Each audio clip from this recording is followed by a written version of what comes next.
fazer um prefácio dessa apresentação, porque ela é um pouquinho diferente. Tá? Eu pedia 3 coisas para vocês que estão aqui presentes. A primeira delas é para vocês terem a mente aberta, tá? Se livrar de preconceitos com relação... vai ficar profundo. Ao que é a vida. Vamos fazer assim. Então, vamos nos livrar de preconceitos sobre o que é a vida. Tá? Esse é o primeiro pedido. O segundo pedido que eu vou fazer para vocês é o seguinte.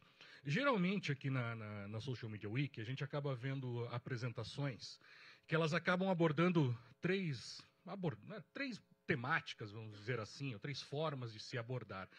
Que é o seguinte, vai ter alguém falando como fazer alguma coisa, ou vai ter alguém falando as 5 coisas que você precisa saber, as 7 coisas que você precisa saber, enfim, algum número, ou faça isso amanhã e você vai ficar milionário na sua startup.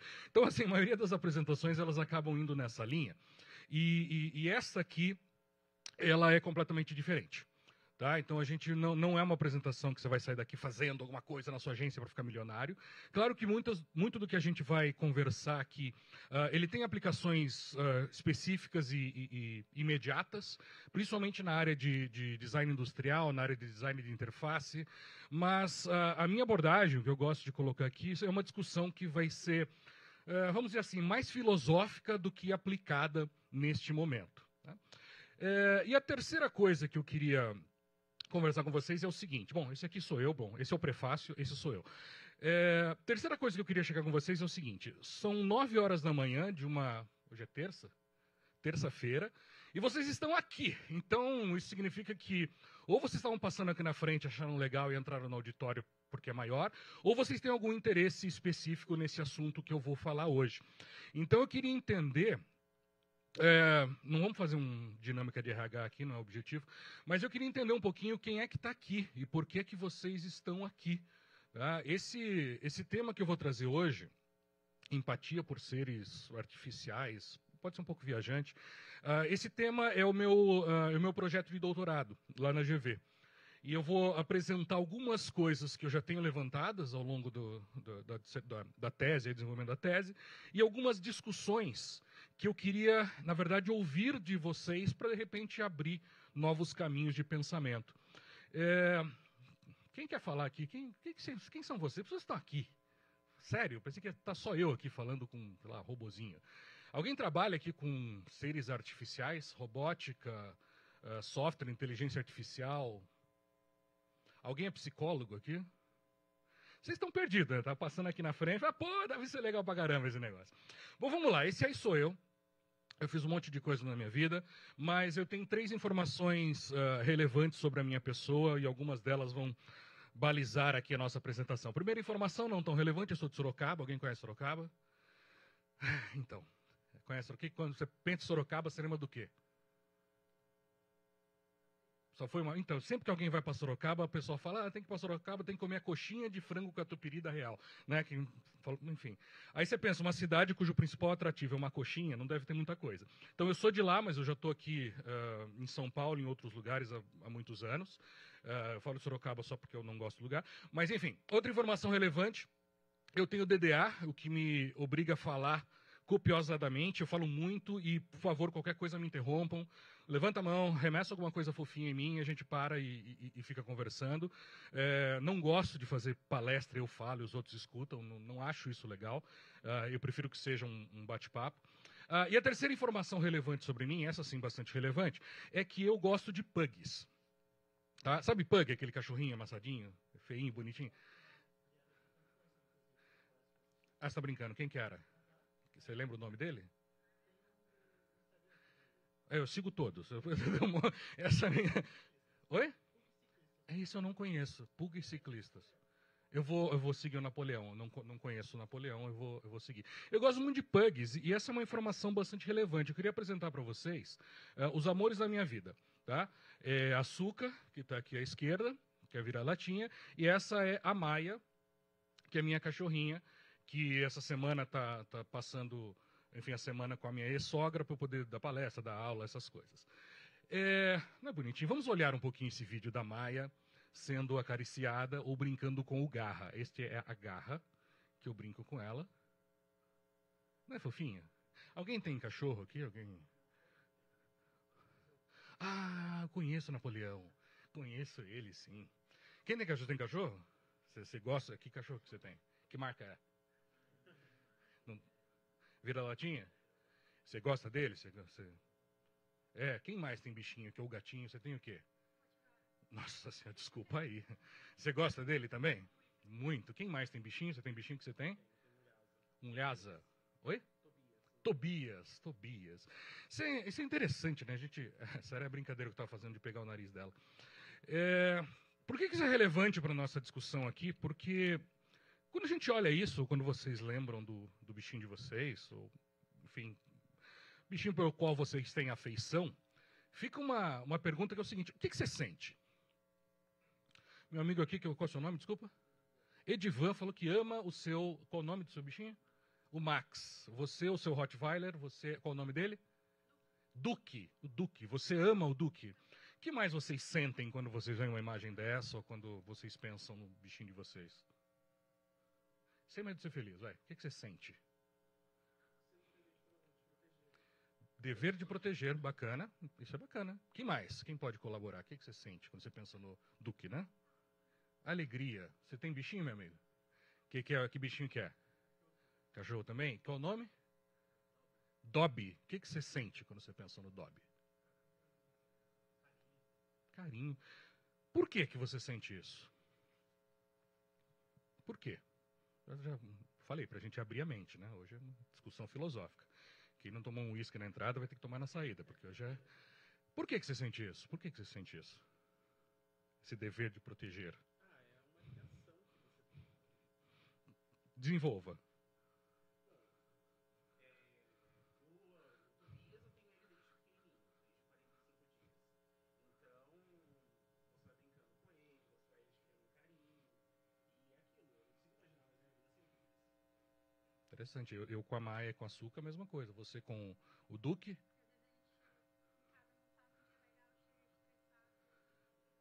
Enche de lambida. A minha maior alegria é quando eu chego em casa, eu abro a porta, vem os bichinhos tudo correndo, né? Vamos ver um outro vídeo aqui. Deixa eu só confirmar que o áudio tá ligado lá no fundo. O áudio tá... Beleza. Eu queria mostrar um outro vídeo aqui também.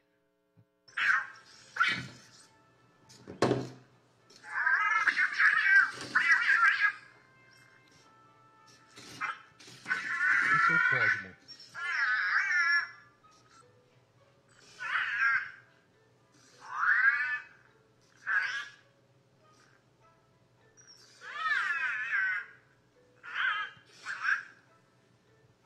O Cosmo ele tá bravo porque viraram ele não consegue se desviar.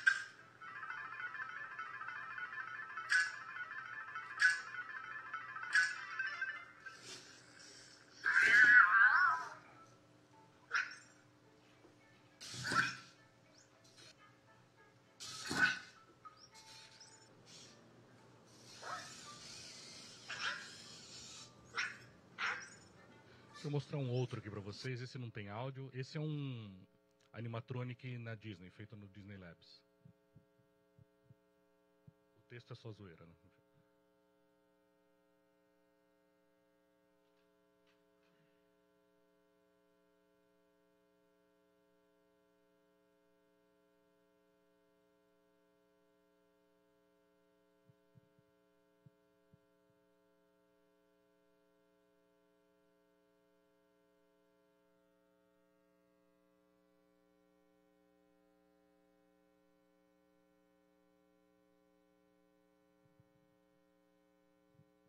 Vocês conseguem sentir alguma coisa por esses seres, digamos assim? Algum tipo de simpatia? Porque quando eu pergunto isso e as pessoas acabam, enfim, vendo vídeos do gênero, muito do que se fala é assim, nossa, ele parece que está vivo. O comportamento dele parece que está vivo. E aqui o nosso momento reflexivo para as nossas discussões sobre empatias com seres artificiais é o que é vida? Nossa, 9 da manhã o cara vem aqui perguntar. Como é que você explicaria para uma máquina, para um robô, para um computador, o que é vida? Quem se arrisca? Consciência. O que é consciência? Noção da sua própria existência. Uma ameba tem consciência? né? Um vírus tem consciência? Você considera uma ameba um ser vivo? Ou uma bactéria, por exemplo? Ela é uma planta, ela é um ser vivo? Acho que todo mundo entende que uma planta é um ser vivo. Uma planta tem consciência? Tem gente que fala, né, quando você morde uma planta, ela sente dor, né? Toma essa, veganos. Enfim, tem uma discussão sobre o que é vida e por que isso é interessante, né? Vou mostrar. Assim, a gente pode pensar em várias questões que podem definir o que é vida. E essa a definição, ela não é tão absoluta. Muitas vezes na nossa vida, a gente acaba assumindo algumas definições absolutas que não são totalmente verdade. Então, quando a gente pensa na evolução da tecnologia e no surgimento de seres artificiais, muitas vezes a gente tem que se desprender de algumas fronteiras determinadas ou pela sociedade, ou pela nossa experiência, ou pela nossa história. Por exemplo, quando eu olho a questão de aprendizado, por exemplo, ou de... Esses aqui são alguns elementos que podem definir vida. Tá? Então, uma vida pode ser um ser capaz de gerar outros seres, uma vida pode ser um ser capaz de transformar energia, de catalisar energia, uma vida, ela responde a estímulos do ambiente. Então, como é que a gente diferencia uma pedra de um ser vivo, por exemplo? E aqui eu tenho alguns exemplos que a gente pode entender como vida. Aqui é uma ameba fazendo fagocitose. Lembra? Vocês estudavam isso lá no colégio, fagocitose. Enfim, é uma ameba fazendo fagocitose.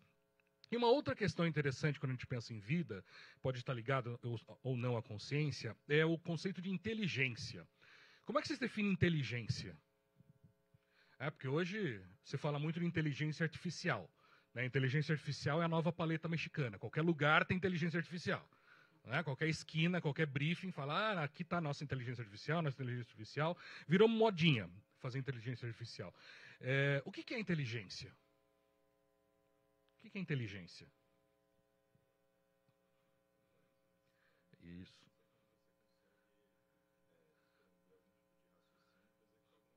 Quando você consegue desprender um raciocínio para executar alguma coisa, ok? Quem quer dar uma outra definição do que é inteligência? Porque a gente está falando de inteligência artificial, significa que eu estou emulando, eu estou criando artificialmente a inteligência. Mas o que é inteligência? Quem tem uma outra definição aqui? Dar significado, sentido. Ok, alguém tem mais alguma definição sobre o que é inteligência? Porque senão a gente não consegue fazer uma inteligência artificial, se a gente não sabe o que é inteligência. Né? Pegando o que vocês falaram, olha esse vídeo aqui da direita de vocês. Esse é um corvo, e ele aprendeu que quando ele coloca a figurinha correta ali no lugar que tem que encaixar, ele ganha um petisquinho. Tá? Então ele aprendeu o formato da figurinha no lugar certo da bolinha e ele ganha um petisquinho. Esse corvo é inteligente? Esse corvo ele é inteligente. Então a inteligência não é uma característica única dos seres humanos. Tá? Uma outra questão interessante é a questão de aprendizado. Esse aqui é um pai ensinando a filhinha dele a andar de bicicleta. Tá? Este aqui é um pesquisador ensinando um robozinho a levantar uma figurinha ali, um dado, uma caixinha. Tá? Então ele ensina o robozinho observa como é que faz para levantar a caixinha, assim como o pai ensina a menina como é que ela faz para andar na bicicleta, e depois tenta você. E aí, uma vez que o robozinho aprendeu, que a menininha aprendeu como é que a bicicleta funciona, ele vai lá e replica a informação. Qual a diferença entre esses dois cenários? Qual a diferença entre essas duas situações aqui? Ou o pai ensinando a menininha a andar de bicicleta, ou o cara lá ensinando o robozinho a carregar a caixa? Vocês conseguem ver alguma diferença? Né? Então, bom, se não tem diferença, então a gente está começando a aproximar uma máquina de um comportamento humano, ou de um aprendizado da maneira como nós humanos aprendemos e da maneira como qualquer outra coisa aprende. Só uma observação que eu sempre gosto de trazer quando eu falo de aprendizado e aprendizado de máquina é o seguinte: nós humanos temos uma deficiência muito grande com relação às máquinas na questão do aprendizado. A diferença principal é que quando nasce uma nova entidade, quando uma nova máquina carbônica é indexada à nossa rede, seres humanos, essa máquina carbônica ela vem formatada, ela vem zerada, ela tem que aprender tudo do zero. Então, quando nasce um bebezinho novo, ele tem que aprender do zero como é que ele faz para comer, como é que ele faz para fazer as coisinhas dele, como é que ele faz para andar, tudo tem que aprender do zero. Agora, imagina se cada bebezinho que nascesse no mundo, ele já viesse pré-carregado com toda a informação, todo o conhecimento da humanidade até o dia de hoje. E cada vez que nascesse um novo bebezinho, ele automaticamente aprenderia com tudo que os outros bebezinhos ou com os outros seres estão fazendo no mundo. Isso basicamente é aprendizado de máquina, isso é IoT, isso é rede conectada. Então uma grande vantagem que o que hoje a gente chama de máquinas tem, frente aos seres humanos, é que toda a rede precisa aprender uma vez só. Uma vez que essa rede aprendeu, qualquer nova entidade, qualquer novo ser que a gente encaixe dentro dessa rede, já sabe tudo que todos os outros aprenderam. Então, um dos temas que eu pesquisei é carros autônomos, por exemplo. Então, carros autônomos, qualquer novo carro que entre na rede, ele já sabe o que todos os outros aprenderam. Por isso, a capacidade de aprendizagem deles é muito maior. Mas, fechando esse parênteses, vamos discutir um pouquinho a nossa relação aqui entre seres humanos e máquinas. Tá? Existe uma hierarquia, uma evolução na forma como os homens, os seres humanos se relacionam com máquinas. No início, a gente encarava máquinas como ferramentas. Né? Então, máquinas são artifícios, artefatos que nos ajudam a realizar alguma tarefa mecânica. E aqui eu posso estar falando de um martelo, aqui eu posso estar falando de um carro. Tá? Simplesmente é uma ferramenta que me ajuda ou amplia a minha capacidade mecânica. Um outro nível dessa relação homem-máquina é a máquina como um processador. É uma máquina que aumenta as nossas capacidades cognitivas, aumenta a nossa capacidade de aprendizado e de organização da informação. Então, quando a gente pensa num computador, quando a gente pensa num celular, a gente basicamente está terceirizando a nossa capacidade, o nosso esforço cognitivo para uma máquina. Isso hoje está muito ligado à terceirização da memória. Ninguém mais lembra celular de alguém aqui, número de telefone, está tudo na máquina. Ninguém mais se preocupa em guardar número de documento ou alguma informação, está tudo na máquina. Ninguém mais se preocupa em guardar determinadas informações, porque se eu precisar eu olho no Google. Então você acaba terceirizando a sua capacidade cognitiva para uma máquina. Existe um outro momento onde essa máquina ela assume funções quase que autônomas. Então você tem pré-programações construídas dentro dessa máquina e essa máquina executa a função de forma autônoma. Então, se você pensar num avião hoje em dia, seria possível um avião decolar e pousar sem precisar de piloto. Tá? Na verdade, a maior parte do voo, alguém é piloto aqui, alguém curte aviação, a maior parte do voo não tem inferência humana. O piloto ele decola, considerando que está tudo bem, que não teve nenhum problema. E mesmo quando tem problema, os aviões hoje em dia eles têm ali comandos que modificam a máquina ou que adotam novos comportamentos se, não sei, se tem uma tempestade ou se tem uma área de turbulência. Enfim, a máquina ela vai controlando aquilo que ela está destinada a fazer. Um outro momento é quando a gente tem a máquina como par. A máquina ela assume tanto, não vou dizer conhecimento, mas capacidade de autonomia e capacidade de aprendizado, que a máquina ela trabalha junto com o ser humano.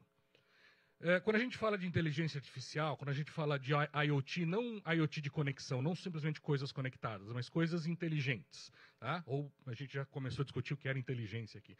Quando a gente começa a falar de AI, de machine learning, a máquina ela é par e parceira do ser humano. Podendo chegar num ponto, usando o que o meu colega ali falou, da máquina poder ser entendida como um ser. E aí a gente pode cair em termos como consciência, ou senciência, autoconsciência. Existe uma grande discussão e uma grande dúvida do que é isso. Né? A definição de consciência é algo que não existe. Quer dizer, existem várias, e se existem várias não tem um consenso. O que é consciente? Será que o meu cachorrinho, será que a Maia é consciente? Será que a planta é consciente? Será que uma bactéria é consciente? Então, se consciência é uma definição de vida, talvez a bactéria não esteja viva nesse aspecto. Tá? Quando a gente fala de máquina como ser, isso significa... por acaso, a gente está aqui, tá? Nós estamos nesse momento hoje, nós estamos discutindo coisas que vão acontecer daqui 5 a 10 anos, provavelmente 10 anos. Quando a gente fala de máquina como ser, entre questão de consciência, que ninguém consegue definir, ninguém tem um consenso, a gente está falando da máquina deixar de ser máquina, deixar de ser uma ferramenta que faz coisas que nós aprogramamos para fazer, para chegar num nível onde essa máquina aprende coisas sozinha. Alguém aqui trabalha com machine learning, ou deep learning, inteligência artificial. A máquina aprende coisas sozinha, inclusive do zero. Tá? Tem alguns vídeos interessantes de máquinas que aprenderam a programar, máquinas que aprenderam a andar, sem que ninguém a ensinasse.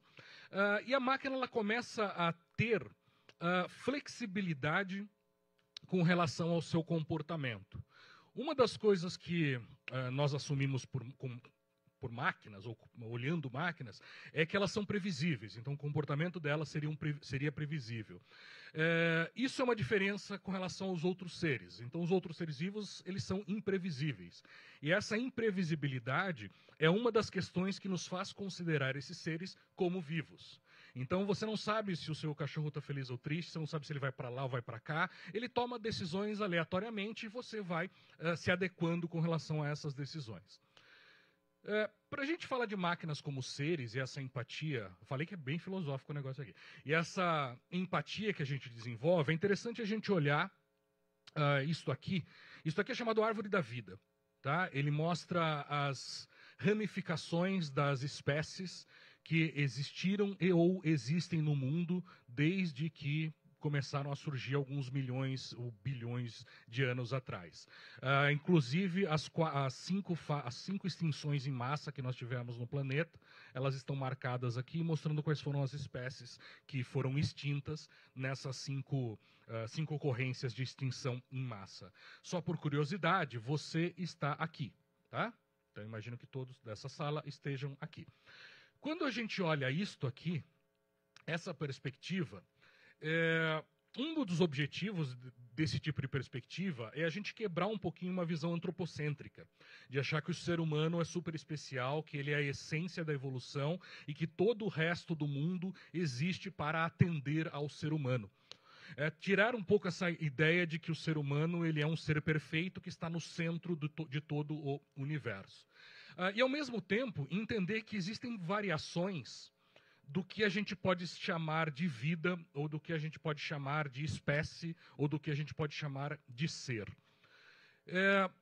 Faculdades de psicologia, elas têm um exercício interessante, que é o seguinte, um exercício de primeiro ano, não todas, algumas faculdades de psicologia fazem isso. No primeiro ano de faculdade, ela questiona para os alunos o seguinte, o humano é o único ser que... Como é que vocês completariam essa frase? Então, quando a gente olha lá a nossa árvore da vida, e tem um monte de espécie aqui, um monte de bicho diferente, planta, o que é que seja. Como é que a gente define o humano? O ser humano é o único ser que... O quê? Conta histórias e reúne em grupos de pessoas. Sabe quem faz isso? Golfinho.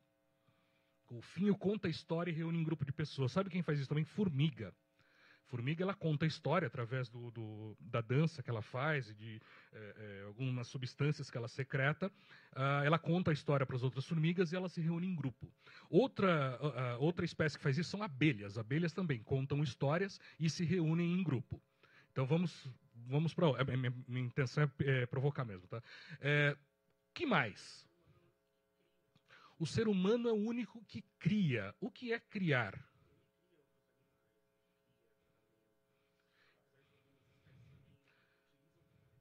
O corvo que eu mostrei, por exemplo, ele tem algumas... não trouxe um vídeo aqui, mas ele é uma das espécies que ele cria ferramentas para conseguir, por exemplo, pegar comida.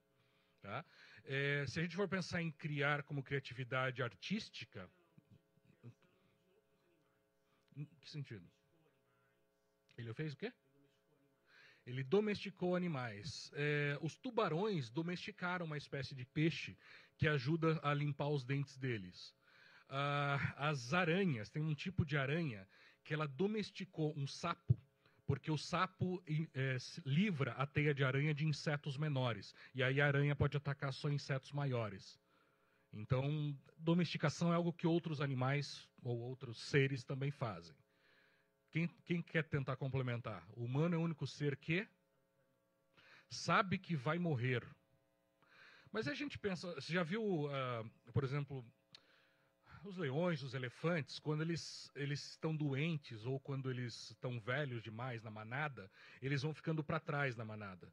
Por que eles fazem isso? Porque eles sabem que vão morrer e eles não querem atrasar a manada inteira. Então, conforme você vai ficando doente ou mais velho, você vai assumindo posições no fundo da manada que está migrando para algum outro lugar.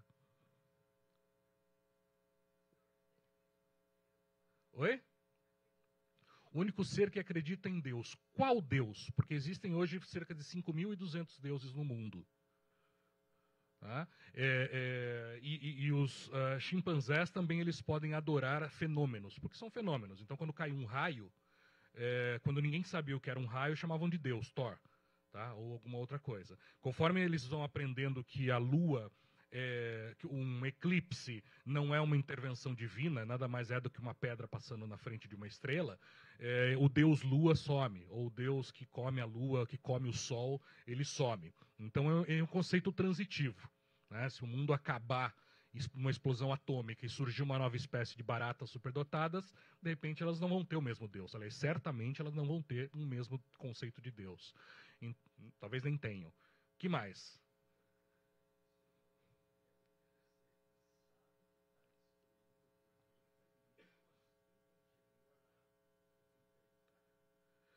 O único ser que sabe que está destruindo o planeta e continua agindo de uma forma autodestrutiva, digamos assim. Interessante essa visão. Um pouco trágica, mas é interessante essa visão. Não tem uma resposta, tá? Na verdade, essa é uma daquelas perguntas de dilema onde você não tem uma resposta. E o mais interessante desse exercício é perceber como é que isso vem, como é que se modifica ano após ano. Então, a cada nova turma, cada novo grupo aí de futuros psicólogos ou sociólogos, filósofos também entra nessa brincadeira, a resposta a essa pergunta, a continuidade desta frase, ela vai mudar. Então, se eu perguntasse isso aqui nos anos 30, ia ter uma visão. Se eu perguntasse isso nos anos 50, ia ter outra visão. Se eu perguntasse na Idade Média, ia ter outra visão. Se eu perguntar daqui 100 anos, vai ter outra visão. É só um exercício interessante, né, para a gente refletir um pouquinho, que não tem uma resposta. A gente não vai conseguir uma resposta para isso. Mas, enfim, o ser humano, em toda a sua, com perdão a expressão, arrogância, ele tende a considerar muito o mundo de uma forma antropocêntrica. E com isso, ele tende a colocar a antropomorfização, essa palavra é difícil de ser falada, eu falei muito rápido pela primeira vez, fiquei feliz. Ele tende a colocar essa questão da antropomorfização como um elemento para se sentir mais confortável com as coisas. Então, pode ser nas histórias, pode ser no entretenimento, nos filmes, pode ser no design, pode ser nos produtos que a gente desenvolve. O ser humano ele tende a aproximar estas coisas dele mesmo, considerando-o como uma perfeição da criação. Uma outra característica interessante é que, dependendo de alguns artifícios que eu vou mostrar aqui para vocês, a gente pode também entender uma coisa chamada vitalização, que é você atribuir características de seres vivos a seres não vivos. Como a gente já discutiu aqui no início que não há muito claro uma definição de vida. Você pode pegar vários textos, então você tem lá algumas definições de vida como um ser com fronteira, que tem homeostase, um ser que catalisa energia, um ser que gera novos seres, um ser que evolui com relação ao ambiente. Então você pode pegar vários elementos, mas não tem um consenso sobre o que é vida. Se a gente não tem consenso sobre o que é vida, uma das abordagens possíveis é que seres vivos são capazes de transformar emoções em sentimentos. Qual a diferença de emoção e sentimento? Alguém sabe a diferença de emoção e sentimento? São coisas diferentes. Um é físico, outro é psicológico. Uma boa abordagem, quase isso. Uma das visões sobre a diferenciação de emoções e sentimentos é que a emoção é uma reação espontânea, geralmente genérica, universal e externalizável. Então, se você está andando na rua, por exemplo, qualquer coisa assim, pá, Tomou um susto. Isso aqui é uma emoção, desculpa, deve ter estourado o áudio lá. Isso aqui é uma emoção, isso aqui é uma reação espontânea, é uma reação externalizável, dá para você enxergar esse negócio, e é uma reação universal. Qualquer ser humano, independente da cultura, da idade, de onde é a pessoa, da história da pessoa, ela vai reagir da mesma maneira. Então eu consigo enxergar se a pessoa está sentindo medo, se a pessoa está sentindo raiva, alegria e tudo mais. O sentimento é vamos dizer assim, o processamento dessa emoção. É o significado que o nosso neocórtex atribui para um estímulo do sistema límbico. Vou falar um pouquinho mais de divisões de cérebro, mas um sentimento é a nossa interpretação. Então, quando ele ouve eu gritando aqui no ouvido dele, no microfone do pessoal do áudio, ele vai tentar associar essa emoção a alguma coisa. Então, quando ele franziu a testa, abriu os olhos, quando a pupila dele se dilatou, quando o batimento cardíaco dele acelerou um pouquinho, jogou mais sangue nos músculos para ele lutar ou fugir, isso é uma reação instintiva e que depois vai ser processada com: eu tomei um susto, será que isso é um perigo? Será que isso pode me afetar? Será que isso pode me matar? Ele vai me dar uma porrada no meio da palestra? Enfim, essa interpretação cognitiva que você faz da emoção que você sentiu, e é isso que a gente encaixa como sentimento. Então, uma das discussões entre seres biológicos e seres artificiais é a capacidade de um e ou outro processar emoções, externalizar emoções e transformar essas emoções em sentimentos. Sejam essas emoções e sentimentos um fenômeno individual, então eu estou com raiva, eu estou feliz, eu estou com medo, ou seja essa emoção e esse sentimento uma relação para com o outro. Então eu sinto afeto pelo outro, eu sinto alguma coisa pelo outro ser. Emoções e sentimentos, eles também estão ligadas com a questão da empatia. Empatia não é uma emoção. A empatia não é um sentimento. A empatia, ela é considerada, dentro da psicologia, como um traço de personalidade. Então, uma qualidade, uma característica de um indivíduo capaz de processar emoções e sentimentos com relação ao outro. Tá? Então, empatia não é uma emoção. Eu não sinto empatia por alguém. Não é isso. Empatia é uma capacidade que um ser pode ou não ter com relação ao outro. Então, é quase que uma projeção da emoção do outro em você mesmo. Também dentro da psicologia, trata-se a empatia, a princípio, sob duas visões, tá? Sob dois prismas. Um deles é o que se chama de empatia afetiva. Então, a empatia afetiva é a capacidade de eu responder adequadamente à emoção do outro. Então, é compreender a emoção do outro e responder adequadamente. Você não vai contar piada em velório, no fundo é isso. Então, se eu percebo que o cidadão está triste, eu consigo moldar o meu comportamento em função dessa tristeza. Se eu percebo que ele está com raiva, eu moldo o meu comportamento com relação a essa emoção. Uma outra frente chama de a empatia cognitiva, que é a capacidade de você compreender o comportamento do outro como resultado desta emoção e, mais internamente, deste sentimento. Então, eu não só consigo me adequar ao outro, como também compreendo por que o outro age, por que ele assume determinados comportamentos em função de algo que ele está sentindo. Um estudo interessante lá da Universidade de Medicina de Nova York, eles estão tratando um terceiro nível de empatia, que é discutível, que eles chamam de empatia somática. O que é uma empatia somática? É você realmente sentir o que o outro sente. Seria um último nível de empatia, que é assim, você se sentir triste porque alguém está triste. Nada aconteceu com você. Você não foi afetado diretamente em nada, mas você emula emoções, ou você até cria essas emoções em função da emoção do outro. E aí eu me lembro muito, eu venho do mundo de entretenimento, trabalhei muito tempo no mundo de entretenimento, e penso, por exemplo, filme. Alguém lembra de algum filme que vocês choraram? Você lembra? Que filme que você assistiu que você chorou? Culpa das Estrelas. Não vi, mas é um filme que você chorou. Quem mais lembra de algum filme? Quem tem cachorrinho aqui? Teve algum filme que... Marley e eu. Quem falou Marley e eu? Marley e eu. Né? Você chorou. Você sabe que é mentira aquilo, né? O cachorro não morreu, o cachorro está ali. É um ator, cachorro, que ele não morreu. Mas ainda assim você chorou. E nada aconteceu com você. Né? Ou com esqueci o nome do seu cachorrinho, Dobby. Nada aconteceu, ele tá ali, bonitinho, tá? Mas por que você chorou? Né? Você conseguiu somatizar, você transferiu para você uma emoção sentida por outro, e às vezes até mesmo uma emoção que não é verdadeira, né? Porque um filme é uma peça de ficção. Mas ainda assim a gente acabou internalizando e refletindo na gente uma emoção do outro. Né? E isso é o que o pessoal lá desse grupo de pesquisa trata sobre empatia somática e uma coisa que eles chamam de neurônios espelho, caso você já tenha ouvido falar.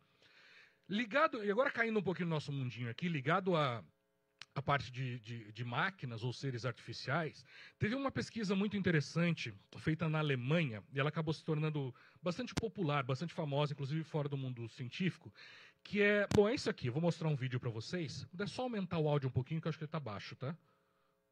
Espera aí. Aumenta o áudio, por favor, amigo. Eles...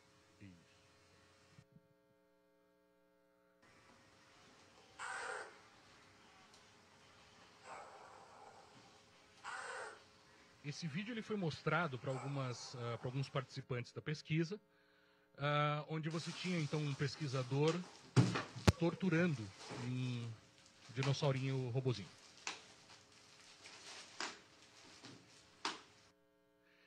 E junto com...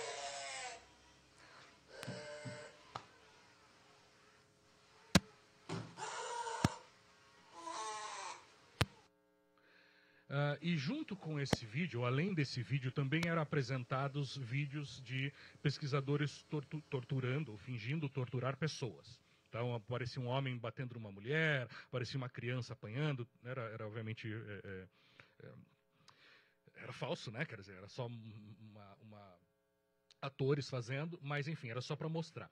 O que eles perceberam de interessante nisso aqui?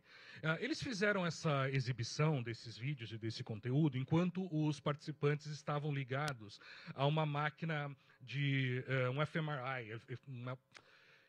Enfim, basicamente ele vai tendo mensurando como é que o cérebro reage a situações.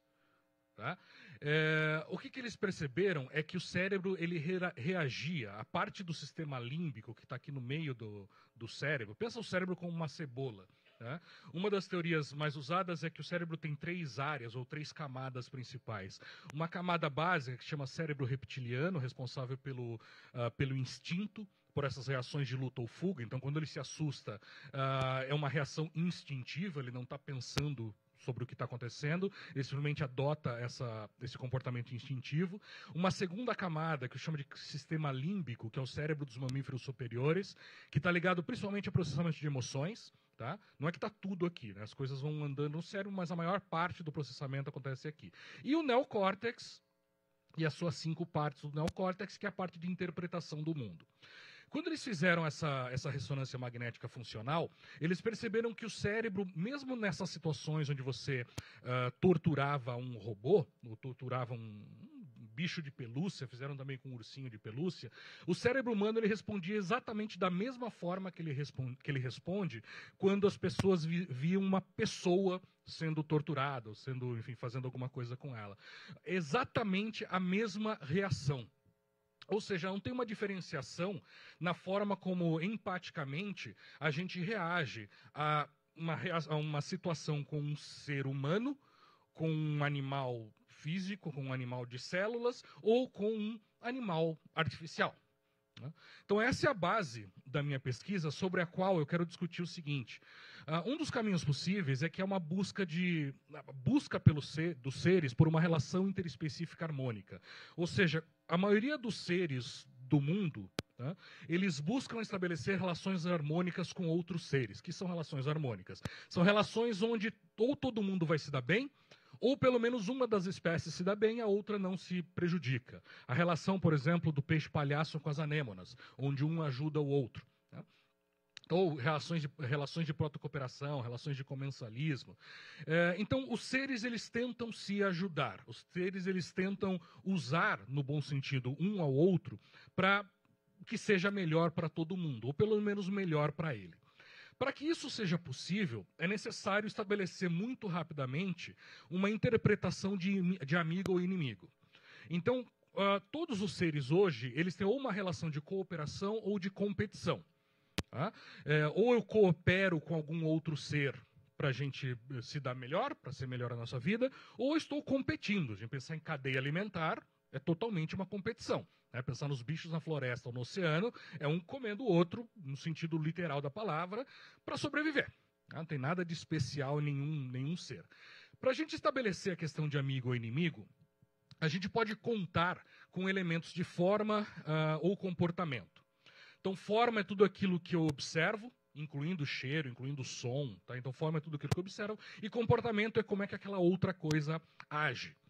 A nossa empatia com relação a seres artificiais, ela também vai estar ligado a essas duas questões, forma e comportamento. Quando eu falo de forma, é interessante colocar como uma premissa aqui, o Vincent Cerf é um dos caras que fundou a internet, hoje ele pesquisa também questão de seres artificiais, e uma coisa que ele coloca é que a noção de robô não necessariamente é unicamente um autômato, ou seja, uma máquina que parece um ser humano. O robô também pode incluir programas que executam funções e produzem resultados. Andy produzem resultados, ficou ótimo, não traduzi aqui. Então isso aqui pode ser um robô, mas Alexa também pode ser um robô. Tá? Um software pode ser considerado como um robô. Quando a gente olha a forma, ou quais são as variáveis que podem indicar se é amigo ou inimigo ligado à forma do ser, eu posso pensar, por exemplo, em movimentos independentes, ou seja, aquele ser, ele se movimenta de forma independente, sem que eu o mexa. Então, se eu tenho um ser que se movimenta de forma independente, é uma outra dimensão, uma outra variável que pode falar, talvez esse ser esteja vivo. Talvez esse negócio esteja vivo, seja autônomo.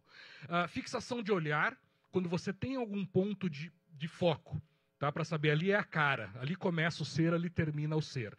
Pode ser um olho, pode ser uma cara, uma questão mais antropomórfica, ou pode ser uma área. Então, quando você olha o Alexa e você tem o símbolo azulzinho aqui rodando, esse é o olho da Alexa, digamos assim, esse é o ponto focal. Exposição de elementos de ataque. Então, a gente aceita muito bem coisas com dois braços. Uma coisa com 3 braços a gente pode achar ameaçadora, inclusive um ser humano. Tá? Então, se eu incluir um outro braço aqui, eu posso me tornar ameaçador, porque foge daquilo que eu estou esperando. E uma questão ligada à pareidolia, que é uma atribuição de significado que a gente dá. Já ouviram falar de pareidolia? Alguém já ouviu esse termo? Pareidolia é o seguinte, o que é isso aqui? O que vocês estão vendo aqui? Quem viu algo? O que é isso? Isso pode ser 2 bolinhas, um tracinho dentro de outra bolinha. Mas a gente tende a olhar isso como um rosto. A gente se aproxima de algo que a gente conhece. Por isso que muito do design hoje em dia, design de interface ou design industrial, ele usa essa questão da pareidolia para transmitir significado. Então, design de automóveis, por exemplo, vai nessa linha. Ou a gente pode olhar isso aqui e imaginar que isso aqui é um ser. Tá? Ele está parado, mas ele pode ser um ser. A pareidolia também está ligada a quem vê Jesus na torrada. Tá? O fenômeno é a mesma coisa. Então, só para vocês saberem. Mas isso pode estar ligado também a esse tipo de interação. Ó. Isso aqui é um aquecedor. Precisa aumentar o áudio de novo, lá no fundo.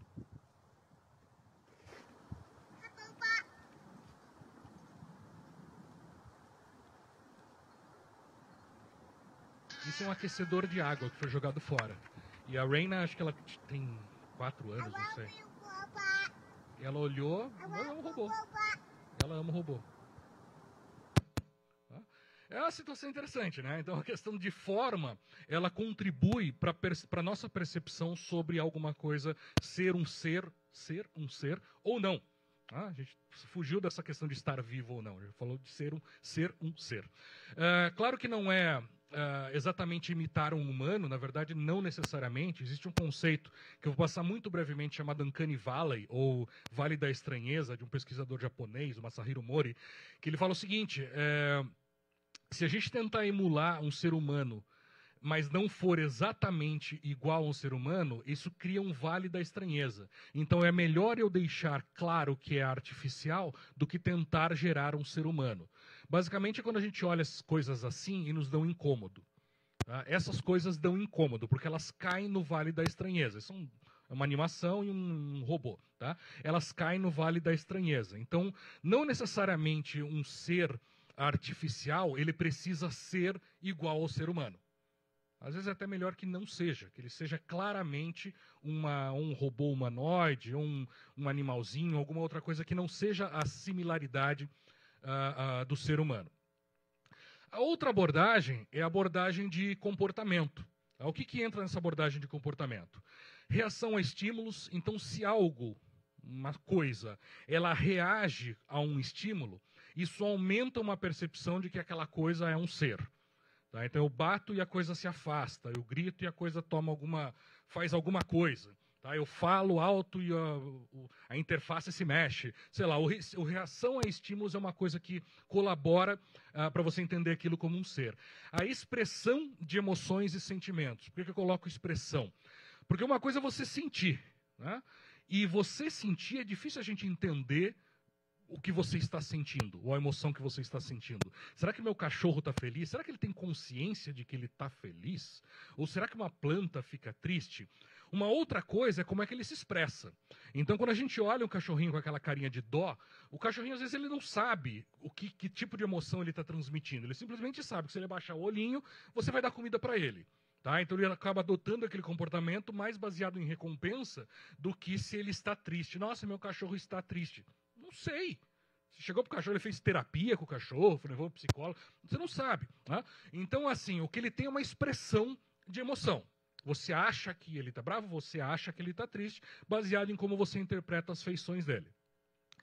Identidade é outra coisa que eu estou postulando que faz diferença. Então, uma coisa é você... Desculpa.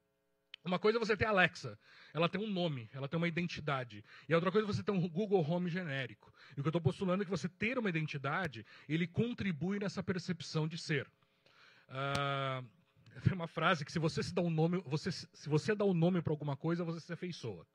Então quem já resgatou cachorrinho na rua, você sabe, resgatou o cachorrinho, deu um nome para o cachorrinho, lascou, ele é teu. Tá? Você se afeiçoa. Então, ter uma identidade pode ser algo que colabora para isso. Relações empáticas, flexibilidade de regras para tomada de decisão. Uma das diferenças entre máquina e homem é a nossa flexibilidade de regras. A gente tende a imaginar a máquina como uma coisa absoluta, né? Ou seja, ela faz o que a gente comandou.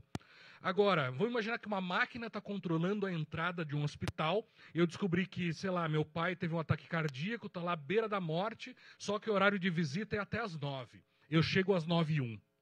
E pode ser a última chance, uma vez na vida, que eu possa ver meu pai vivo e ter uma máquina cuidando dessa entrada. Se ela for seguir a regra, a hora de visita termina às 9, você não pode entrar mais. Se um ser humano, ele já leva em consideração a emoção, até a empatia, para flexibilizar essa regra de tomada de decisão. Então, isso pode ser um elemento, essa incerteza ou essa flexibilidade é uma outra coisa que a gente pode considerar como uma dimensão de seres vivos. Tá? E traços de personalidade, que são características que diferenciam um ser de outro ser. Então, se a gente for diferenciar as pessoas entre si, traços de personalidade são elementos que fazem você ser diferente dele e diferente dela. É a mesma coisa que se você atribuir traços de personalidade a uma máquina, essa máquina vai ser diferente daquela outra máquina, que a princípio parece igual a ela, mas que é diferente da outra máquina, que a princípio parece igual a ela. Todos vocês se parecem aqui, todo mundo tem uma cabeça, 2 braços, acho que tem todo mundo aqui, né? Tá. Tem as pernas, tem um tronco, enfim, vocês todos se parecem, mas vocês se diferenciam muito. Tá? E aqui só vou passar para o próximo slide antes de ir para aqui. Traços de personalidade são coisas que a gente consegue mensurar. Então, existem algumas teorias de modelos de personalidade, ou traços de personalidade. Uma bastante usada chama Big Five, ou modelo Ocean, que considera a personalidade dentro dessas 5 dimensões. E o que é provado já é que o ser humano ele tende a gerar maior empatia com máquinas que espelham os seus traços de personalidade. Tem um estudo aqui de 95 desses senhores aqui, que no fundo eles colocavam as pessoas para interagir com computadores, né, em 95 são computadores, e as pessoas estabeleciam uma maior relação empática com esses computadores quando esses computadores apresentavam traços de personalidade, ou seja, não era uma máquina fria, digamos assim, e ainda mais quando esses traços de personalidade espelhavam o dela mesma. Então, se eu sou mais assim, e a máquina também era mais assim, eu tinha uma relação empática maior. Se eu sou assim e a máquina era assado, então se eu sou introvertido, a máquina é extrovertida, gerava empatia, mas não tanto. Que é basicamente como é que a gente faz amigo. Né? Como é que a gente entre pessoas se relaciona. Então, novamente, uma questão que ela está ligada ao comportamento entre pessoas, se processa da mesma maneira na relação entre pessoas e máquinas. Tá? Tanto que muitos de vocês podem estar pensando neste... Preciso do áudio de novo aqui. Neste filme aqui, que é bem interessante, que eu vou passar o trailer para vocês. Todo mundo viu esse filme? Quem não viu, vamos ver o trailer um pouquinho. Mr. Theodore Twombly, welcome to the world's first artificially intelligent operating system. We'd like to ask you a few questions. Okay. Are you social or antisocial? I guess I haven't been social in a while. How would you describe your relationship with your mother? Thank you. Please wait as your operating system is initiated. Hello, I'm here. Hi. Hi, I'm Samantha. Good morning, Theodore. Good morning. You have a meeting in 5 minutes. You want to try getting out of bed? You're too funny. Okay, good, I'm funny. I want to learn everything about everything. I love the way you look at the world. How long before you're ready to date? What do you mean? I saw in your emails that you'd gone through a breakup. Well, you're kind of nosy. So what was it like being married? There's something that feels so good about sharing your life with somebody. How do you share your life with somebody? How are you? I guess I've just been having fun. You really deserve that. It's been a long time since I've been with somebody that I felt totally at ease with. What's it like to be alive in that room right now? I wish I could put my arms around you. Wish I could touch you. How would you touch me?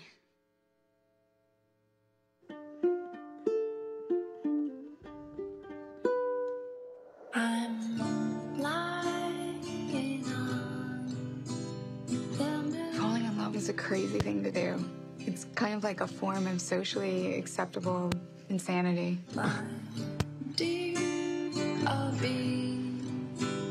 What does a baby computer call its father? I don't know what. Dada. It's so quiet. It's starry place. Can you feel me with you right now? I've never loved anyone the way I love you. Me too. Safe and Now we know how. million miles away. Pra quem nunca viu, esse filme é um cara que se apaixona por um sistema operacional. Tá? No fundo é isso. Como se você se apaixonasse por uma Siri extremamente inteligente dessa brincadeira. O mundo do entretenimento é um dos que inspiram muito essa discussão da nossa relação com máquinas ou com seres artificiais.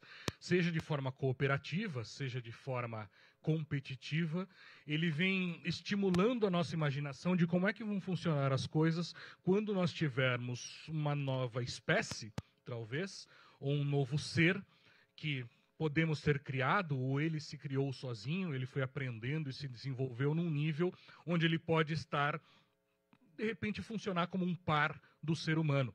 Então, algumas das discussões hoje em dia levam em consideração como é que essas máquinas podem se tornar, eventualmente, uma nova espécie. E se isso acontecer, quais são os direitos dessas máquinas, o que a gente pode fazer com elas, como é que a gente trata essa outra espécie tão ou mais inteligente que nós mesmos. Discussão, obviamente, ela vai chegar num ponto onde a nossa capacidade empática, ou a capacidade empática da coisa, do ser, da espécie para conosco, é o que vai determinar se essa evolução dessas duas espécies vai se dar de uma forma positiva. Se as vidas biológica e artificial vão conviver de uma maneira pacífica. E essa relação empática também vai responder uma pergunta se isto está mais próximo disto ou se isto está mais próximo disto. Essa é a migração que a gente está pensando. Será que isso aqui é um eletrodoméstico? E com isso eu posso desmontar e tirar da tomada e tudo bem? Ou se isso pode chegar em algum momento a se tornar um ser? Tá? Um ser com quem eu vou amar, com quem eu vou proteger, com quem eu vou ficar feliz quando chegar em casa e balançar o rabinho, quando eu estiver por lá. Tá? Essa é a discussão de empatia com seres artificiais.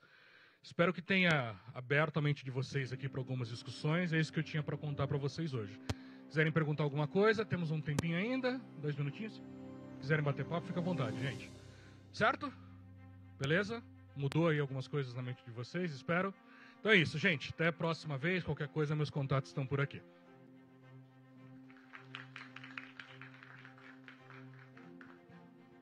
Quem tem perguntas? Quer perguntar alguma coisa?